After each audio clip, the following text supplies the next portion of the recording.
Welcome, everybody, to the Habs Tonight pregame show. This is Drew Deeks and Shane here. Oh, this says the broadcast was deleted. Is that? Okay. I just want to make sure because it says that we're live here, but it says the broadcast was deleted. Uh-oh. So let me just make sure. Okay. Now, you'll have to forgive us, folks, if we are live, but we've been having some tech issues tonight. So just want to make sure that we are, in fact, live right now. It looks like we're not just yet. Okay. So hang on a sec here.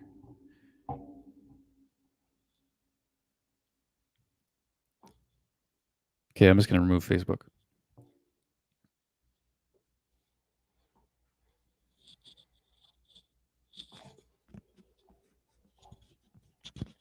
Okay, sorry for the silence. Just want to make sure that everybody can see us and hear us.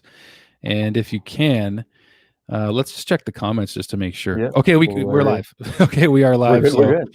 Bit of a shaky start for us, so forgive us for that. But here we go. You know what? Let's just do it for fun, Shane. We'll still hit the intro just to get her going here. 1, 2, 3.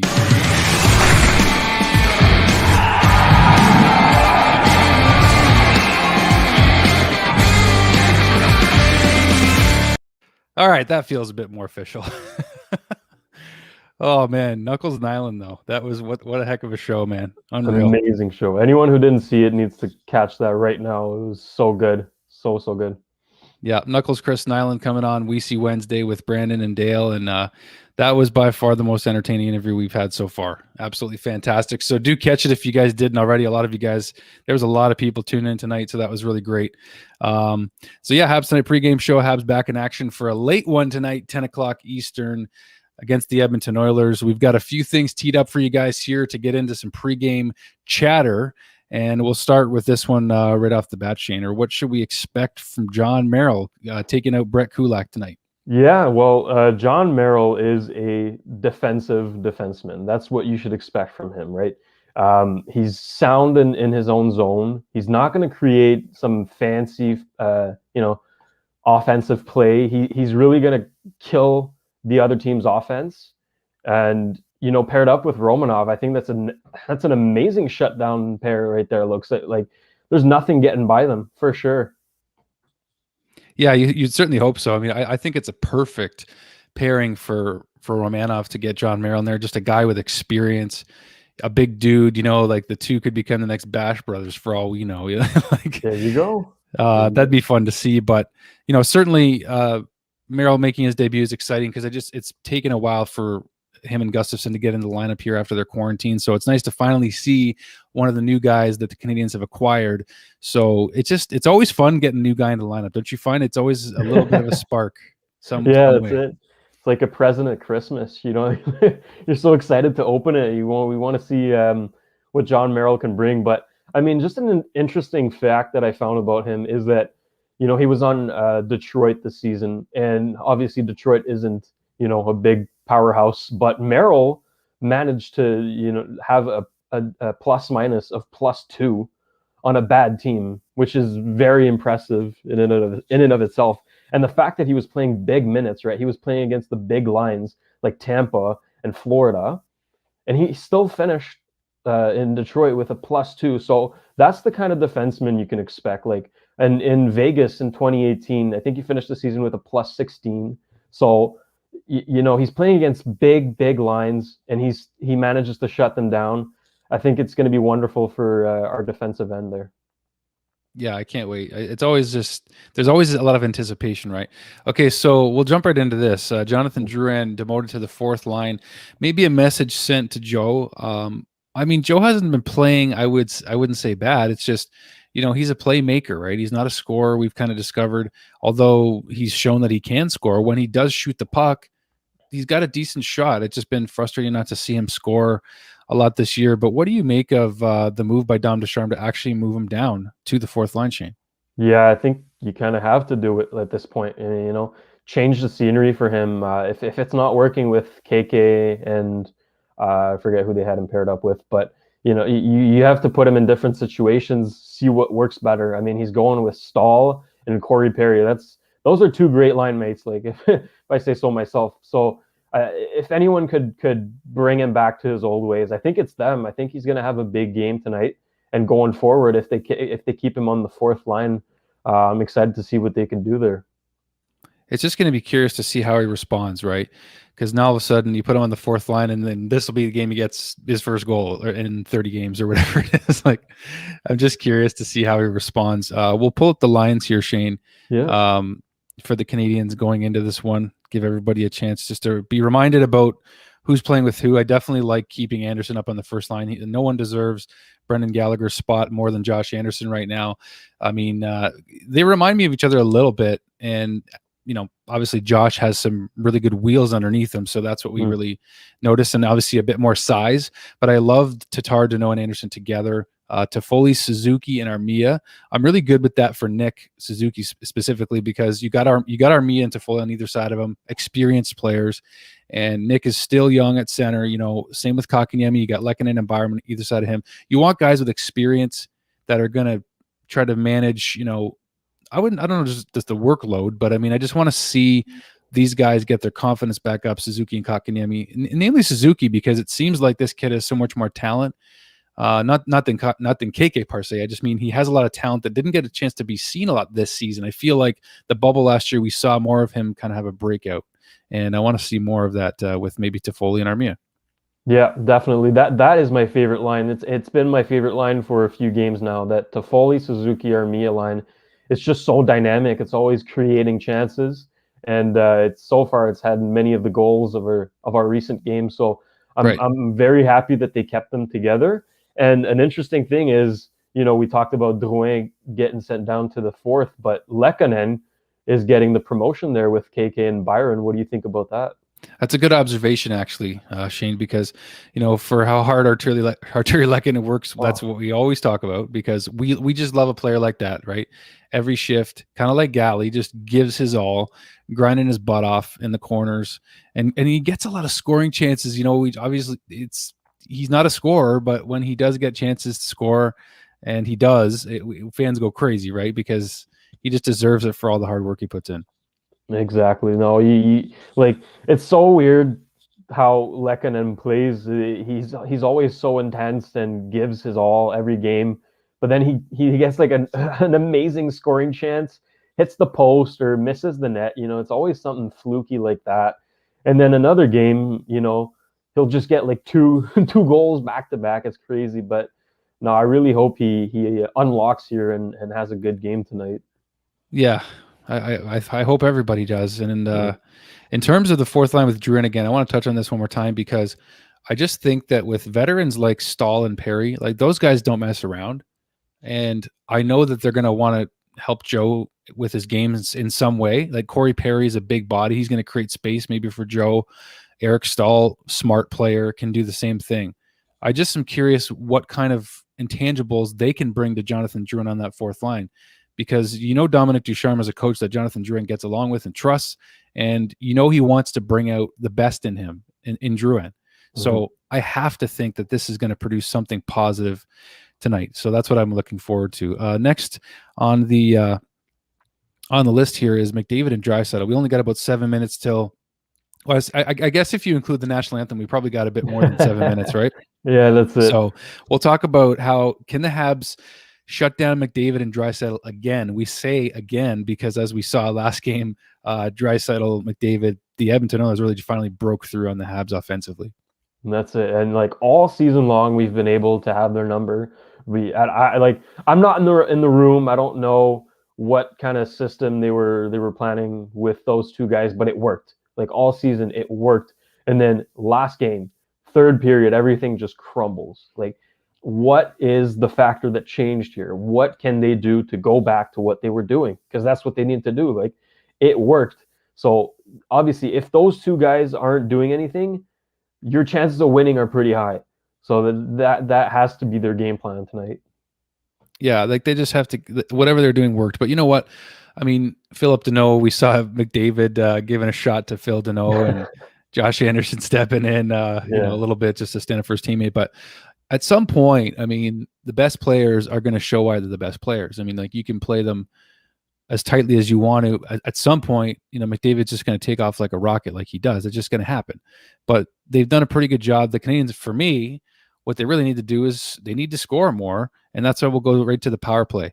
So power play still struggling, and I think that we would have an easier time shutting down McDavid and Draisaitl again still if we are able to get up a couple of goals, like if we would have got that second goal last game, right? But the power play, I want to say something about the power play, Shane, because if you look at the Toronto Maple Leafs lately and their struggles, they have one of the most lethal power plays in the NHL. Every time they played the Canadiens in the last season or two with Tavares, Matthews, Nylander, Morgan Rielly, Mitch Marner, like all these guys they're struggling just as much as the Montreal Canadiens power player now. So this is a weird season, Shane, and I just want to get your take on the power play and how it's not just the Canadiens struggling. So what do we make of that? I mean, that's a great point with the Leafs. They're having a shitter right now, but no, that like what I think like the definition of insanity is trying something like multiple times and expecting a different result. That's what we're doing right now. We have the same combinations on every power play. We're rolling them again and again and again, and it's not working. So who do you take out? Who do you put in? My take is Romanov needs to be on the power play. Like this guy has earned his spot. Like we talk about earning their spot, how Stahl was taken out, whatnot. But I think Romanov earned his spot on the power play. He's a great puck mover, fast as hell, and he's got a good shot. He hasn't been able to show it that much, but he has a good shot. So I think if they put him in the lineup in the power play, like they place him well, that could be a recipe for success. What do you think, Drew? I would like to see him at least in practice for them to try it out because, Romanov's got the wheels, and with Victor Mete gone too, even we need someone on the back end that can move. And I think that's when Eric Gustafsson could possibly come in. Dale Weiss mentioned this. If you guys check out our YouTube channel, Dale Weiss played with Eric Gustafsson. I know he's not in the lineup tonight, but he was a power play specialist. So I think there's an opportunity for Eric Gustafsson to come into this lineup and possibly be paired with Shea Weber on the first line. I think that could actually happen. That's actually my opinion on that, because if he is the offensive, and maybe it'll just be on the power play, maybe it won't be on the first line, but they need somebody mobile with Weber just to balance the two of them out. Ben Sherrod and Weber are kind of similar. So I would love to see that love spread out throughout the lineup, the size and the grit that those two bring. I completely agree. That's a great point. And how can the Habs get back on the winning track? So this is a pretty open-ended question, because we've touched on it in the Habs. I mean, my gosh, we just need goals. And I'm not going to mention his name, so you know who I'm talking about. I'm not going to mention it, but with the gentleman I'm speaking of sitting, in the stands right now, he's sitting in the stands with Gallagher, picking his brain, the guy who was there when he was drafted. Okay, we're talking about Cole Caulfield. I'll just say whatever. But the fact is, you know what I like about the Habs not bringing in Caulfield right now is, there's a challenge for the salary cap, but it's also, to me, like, why do we have to bring him in now? Why can't you guys get the job done? That's what I'm saying if I'm Marc Bergevin or Dom Ducharme. So what do you think on that? Yeah, definitely our savior, Cole Caulfield, our savior. But no, like you said, we need goals. Like, that's the bottom line. We scored one goal last game. That's not enough. And it was a lucky tip by Stahl. Like, nothing to take away from him. He played great, but we need to generate more good scoring chances. Like, okay, we getting shots on goal, great, but they're not going in. Like, those are easy saves for Mike Smith, and he's a great goalie. So you got to generate good odd man rushes, like good scoring opportunities. That's what's going to win you the game, because right now we're not doing it, and I don't know what needs to change. I'm not in that locker room. Thank God I'm not making those decisions, because that's a tough job. But no, it's pretty clear what needs to change here.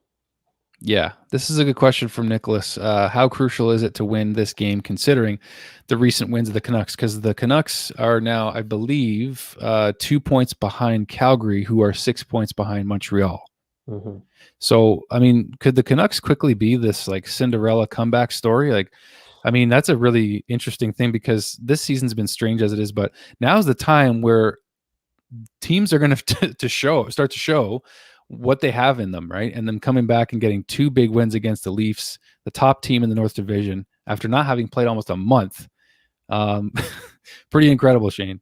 It's insane. I did not expect that, especially against the Leafs. Like, It's pretty crazy. But in terms of how important tonight's game is, like every game going forward is important, but I would put more importance on the Calgary games coming up. Obviously, like those 3 games are crucial for that playoff spot. Like the Edmonton game, yeah, sure, it's pretty big, but like those Calgary games coming up, we need to be all in. Like those need to be our best games of the season.